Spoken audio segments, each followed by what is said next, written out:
Tom Moran here from Tom's Big Spiders, about to do kind of a hodgepodge video of some things I've caught on camera lately, just kind of some updates on some of the species I have, including the M. balfouri. A lot of people have been clamoring for an update on these guys, and I haven't done one in several months. Part of the reason is because during the wintertime, they tend to get much more reclusive and hide, and even when I feed them, I don't catch them out very much. So I did catch them out the other night, caught some semi-interesting behavior, so I'll put some of that footage up in here. Also have a molt I want to show, and I've got a couple breeding projects going. Heads up about the breeding project, I know people are clamoring for some of the slings that I'm hopefully going to produce. One of the issues I'm coming up with is that the price of shipping FedEx is ridiculously expensive. When I had my Hapalopus species Columbia larges, I had the full intent of selling these out to the public. And what happened was, when I started looking up how much it was going to cost to actually ship them, say to even, Chicago, California, whatnot, the prices were very, very high, and too much that I could expect people to pay for a bunch of what would have been probably $10 to $15 slings. So we're going to see going ahead if I can produce enough to actually make it worth people's while, but it might be just better for me to sell them wholesale to people like Tanya, Fear Not Tarantulas, and have people get them from there where they can shop for other things she has in stock and get more for their money. But we'll go back through that and see if these guys produce viable sacks, and we'll burn that bridge when we come to it. So without further ado, off to the video and some footage of some spiders and scorpions. All right, to kick it off, we have an update on my M. balfouri communal setup. Not much going on this time of year. I've had a couple people that have started the M. balfouri communals email me or message me worrying because their spiders haven't been very active, asking me if this is something I've seen before. And yes, it is. During the wintertime, this is one of the species I have that kind of disappears a bit. My communal has not been particularly active since about late October or so, when the weather got really cold. So yeah, if you've got a communal group going and you're noticing that you're not seeing them out as much even during feeding time, that seems to be normal behavior for these guys. Unfortunately, Billy was in the tarantula room here and noticed these two guys were kind of patting each other. And I tried to get footage of it, but of course, as soon as I got my camera out to record, they stopped doing it. So I have seen more of the social behavior from them. A couple people commented the last time I posted a video of one of them kind of tapping the other one, that this could be some type of alpha behavior, or, establishing a pecking order. Here you can see they're starting to tap a little bit. There they go. Okay, so I did catch some of it, not much of it though. They were doing it much more before this. So this could be how they kind of maintain an order, because anytime you've got a group of animals that live well together in captivity like this, there has to be a pecking order. I have dogs, and there's kind of a pecking order for my dogs, so that's very normal. So it's probably that type of behavior we see with them. And now something, here we go with the lights on here. I managed to get the light on so you don't see the red. A little bit better image, but for people that say the tarantulas can't drink from water dishes, this is right before I dragged it out for feeding time, so I need to refill that. But there you can see one of them squatting down to drink. Yes, they can absolutely drink from water dishes. They will drink from water dishes, and this is considered to be an arid species that is obviously drinking from a water dish. So that's something to keep in mind for people that are on the fence about using the water dishes. I've seen many of mine drink. It gives them the opportunity to get a drink when they need it, especially in the arid enclosures. There are species that don't require moist substrate and can be kept dry, but you do want to give them an opportunity to grab something to drink. So as you can see here, picture's worth 1,000 words. Moving picture's worth even more, I'd assume, and she's drinking away. So this is it. This is about as much as I've caught out lately, 3 or 4 at a time, so not much going on there. However, this is what I thought was coming up next. Here we have the mature male from the communal with my older adult female. I've had her for several years, and they're doing their little mating dance. Hopefully we're going to get a sack out of this one. This did appear to be a success. He definitely gets insertion here. The first time I introduced him, the little guy ran underneath him. Her didn't even seem to know she was there, and when she came at him kind of fast, and I think it spooked him, and he ended up shooting out, and we had to cup 2 of these guys on my kitchen table. That was a lot of fun. The second time, he was much more careful, did a little drumming, approached her, and they kind of did a little dance until he enticed her out of her den. Then they met right in the middle up on the top, and they did this for a while. Now, unlike other breeding instances I've had, man, tongue-tied there, in this case, they seem to kind of stay together a little while after the actual breeding occurred. Most of the times I've seen the males try to get out as quickly as possible. With my Hapalopus species, the female crunched the male the minute he made the nanosecond he had insertion. So this is a little different for me because they kind of just stayed here for a little bit until they ended up backing off in a moment. And you can see it kind of goes on for quite some time. So anyone interested in breeding, I would encourage you to kind of ask around, look at, see what to expect with some of the different breeding rituals or mating rituals, because I do know, for example, the Hapalopus species, the female does pursue the male for quite some time, and it can take well over an hour for them to finally get down to doing the business. And then the females are fairly aggressive with eating the males, although I have heard instances where they were able to split them up. In the case of both of mine, there was no chance. I was hovering right over them, getting ready to stick the brush in between them, and there was no going. It was done. As you can see, they stayed like this for quite a while. Hopefully this is going to be a good sack. She was very well fed before this, and he's been basically harassing all my little females in the communal setup. And here we can see the tail end of it. They kind of just sat like this for a while, and I found that interesting that they went. You can see he's tapping her underneath with his legs or pedipalps. And in a minute, he's going to decide he had enough. Now, I was going to drop him in a second time. I probably still will, but I was speaking to Tanya from Fear Not Tarantulas, and she informed me that sometimes when you go to pair them up a second time, the females aren't quite so gentle. And I kind of attached this little guy because he is one of my communal spiders, so I'd really hate to see him go like that. But you can see here, they part really easy. He just kind of nonchalantly walks off. She stays like, hey, where are you going? And then he walks away, and I cup him, get him in his enclosure. And here we have mating with Heartbacteria pulchripes. This is my female with a male that I got from Tanya Fear Not Tarantulas. This little guy came out. I got him in the male. He looked really kind of out of it, like he'd had his day. But as soon as I put him next to her enclosure, he just walked right over. She bent backwards, and he went and did the deed. It was ridiculously fast. I believe the entire thing from him walking up to her to insertion was about a minute. So again, something different. And then he just kind of backed off, and they just kind of sat there for a little bit. And she, again, almost looks like she's beckoning him to come back, but he's not going to. I apologize for the slightly washed out quality of the video here. They started going at it so quickly I didn't even have a chance to turn the light on.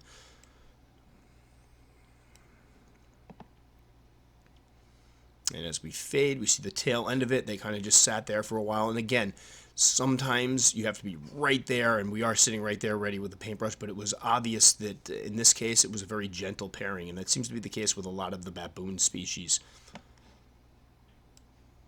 So hopefully, if things go well here, I will have 2 viable sacks. And again, I mentioned in the beginning of the video, we'll have to see as far as selling them out separately. I would love to be able to do that, but the amount of time that it takes, the materials I'd have to buy and everything, with the size of my collection, it's going to be difficult. And if I get them to dealers and they sell them for reasonable prices, people can get them from the dealers and then buy other things with them. So it's not like you're spending upwards of $50, $60, $70, up to $90 to ship a handful of spiders. But we'll see how it plays out. I may do a little more investigating this time to see if I can get a better deal on the shipping. But it was ridiculously expensive. To California, I believe it cost me $95, and that wasn't even with the real overnight stuff. That was with the overnight afternoon. Up next, we have my female N.tripepii that just molted. I love the spider. She is even more fuzzy and fluffy. There she is with those tangerine reddish hairs on her and that almost olivey back tone. And there's her old molt over there, which I don't need the sex because I know she's a big girl. She's got to be pushing, I don't like to exaggerate, maybe 7.5 inches now, maybe larger. She's molted 2 times since I got her, and she was a big girl when I got her. So I'm guessing for those of you picking these guys up as slings, they are fast growers. I'm going to go ahead and try to find a sling or 2 just to raise them up, because usually I like getting my animals when they are slings and growing them up. In this case, I saw a good deal on a female and just looked so fuzzy and cute that I went for it. Now I want to raise them up. So I've done this a couple times before where I get the subadult or the large juvenile and then go back and get the sling so I can have the full experience of raising them up. And I have spoken to several people lately that are checking out this species and raising them, which is awesome because I think they're highly underrated. I hadn't heard too much about them in the past until I picked up mine. Now she's going to be getting a new enclosure pretty soon. I'm trying to decide whether or not to use a Jamie's enclosure or a Lorex enclosure. She's just so pretty, I hate to just hide her away. And she's really behaving herself here. She's a little bit flighty. but not in a defensive way. She'll just kind of race around, and she is one of the ones that sometimes when I open up her enclosure to do some work, she runs right up to the edge. She's yet to run out, but I'm always very, very careful. Here she's really behaving herself. I'm going to cap it for a second, make sure she doesn't escape. Is on? Yeah. All right, we're going to do a quick update of my Titius stigmurus, which is a scorpion species that produces parthenogenically, means it produces asexually, does not need to be bred in order to produce spiderlings. So this young lady that I got, scorpions, same thing. This young lady that I got, I raised up from, I believe, a 4 instar, and as you can see there is her brood, who are getting quite big. So we've just moved them into this larger enclosure. But these little guys are pretty hot. This isn't the species you want to trifle with. So notice I'm keeping my hands out of the way, but they're very reluctant to sting. Even the mother, I moved her around when she had the babies and never even put her stare up like she was going to make use of it. But they are in this larger enclosure now. This is a species that likes it a bit moist, and they were in this before. And we actually stopped filming at one point by accident. But what we had down in here was I put in some white dwarf isopods, and they had blown up. It was pretty impressive. But I've moved some of the isopods in here to keep down the debris, but I have never had an issue with mold or any rotting debris. All the exoskeletons from them molting were completely gone. They had devoured them, and there was a pretty good size colony in here. So I added some back into my regular colony, put some in here. It's like 2 animals for the price of 1. So what I've gotten here now is a couple pieces of cork bark. They do like to molt upside down. They hang off these and molt, so you'll see the molt stuck to them, like kind of hanging upside down. And I've given them this larger piece of cork bark here, which 2 are on down at the bottom. There they are in there. And hopefully as these guys will get bigger, some of them will migrate to this bigger one. Then, of course, the little one was the one that was in here. They do congregate together. I've had absolutely no cannibalism. We did just find one dead. It was the first one I've lost in, 2 months. I think we lost one right off the bat, and that was it. So they've been very, very hardy. But again, I think the key is to keep them somewhat moist. The substrate is a mixture of vermiculite, topsoil, and I threw a little bit of that Lugardi back on here because I kind of like that stuff when I have to keep smaller species moist. For bigger species, it's just too expensive, but I did throw some in here. So we'll keep this nice and moist. And then usually what I do is I'll keep a little bit of water in that water bowl there, and then I mist things down every once in a while and make it rain, pour some water in, and keep some of the substrate moist. So what I will do in a moment is drop in a bunch of crickets. These guys have been ravenous eaters, and it's fun to kind of eat when you can catch them. But usually what they do is they grab the crickets when they're under here, and they stay and continue to hide. They're very shy and elusive. So there we go, just a quick update on my Titius stigmurus. Brazilian, I don't know the common name. I'll look up the common name and put it down there. I'm terrible with common names. But awesome little species, and I will be looking to sell some of these when spring rolls around because I got a funny feeling the mom's fattening up again. She's going to have another clutch, and I'm going to have these things coming out of my bunghole. So I want to make sure that we get rid of some. And these guys will be going into a bigger unit so that I can make a big communal out of it. And as they're all going to be females, there's probably going to be a lot of these guys that go around.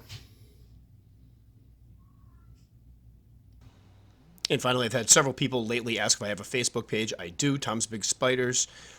Please come join me over there. What I'm going to try to do is start consolidating some of my various social media outlets. I post on Tumblr, I have Instagram, I have YouTube, I have my blog. So I'm going to start posting things on, whoa, what the heck?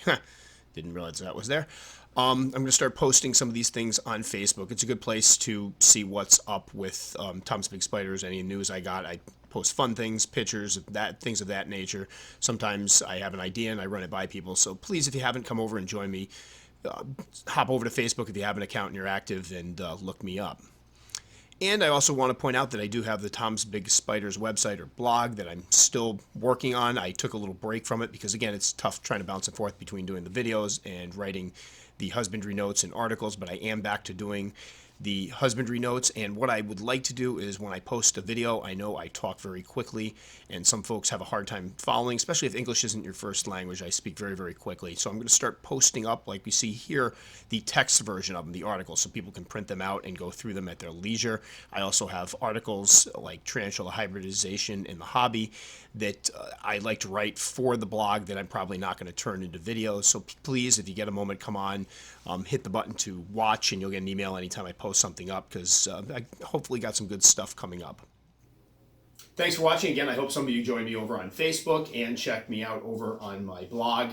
Again, if you join, it's great because you get a notification every time I put something up, and I do have some really cool things lined up ahead. Plus, for those of you that think I talk too fast in some of the husbandry videos, and I do, I try to keep them short, I will put up text versions on my blog and on my website that you can follow easily or print out at work, whatever it may be, or print out at home. Sorry, I guess not all of us print things out at work. One more thing, I do have plans for a video that features basically children within the hobby and with their parents if possible. So as far as what I want to see kids interacting with their parents, or you can have your kid by yourself if he wants to just talk about his favorite spider, but we could do room tours, they could be helping with feeding, they could be helping with maintenance, they could be talking about their favorite tarantulas, whatever you feel like they want to do, that'll get your kid involved and they'll kind of enjoy doing it. Again, the only thing I don't want to see is handling.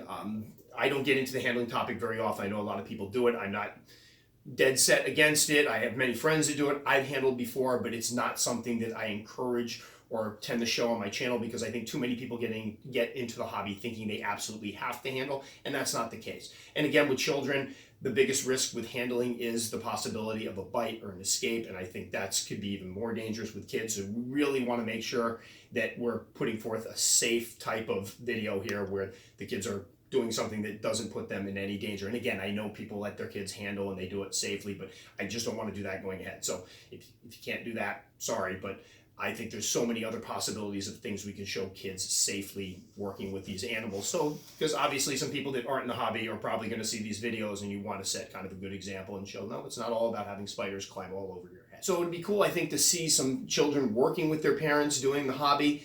It would encourage other kids to get into the hobby because, again, we want to make sure this hobby continues to grow and that children get into it with a healthy respect for these animals, their husbandry, and their care. So what I'm looking for, again, we'll say 1 to 3 minutes or so. You could be feeding, you could be helping out they could be helping you out, do the care for them. The one thing I just don't want to see is I just really don't want the handling videos up there. So again, thanks so much for watching. If you enjoyed this video and you want to check out more, I usually put them around here. Or if you haven't subscribed to my channel, I would definitely appreciate a subscription. I usually pop those right up here. Feel free to drop me a comment and say hello. And again, for all the people that always follow me, I enjoy getting the comments. I try to answer every single one of them. And if I don't, feel free to go, hey, what's going on? Thanks so much for watching. See you next time.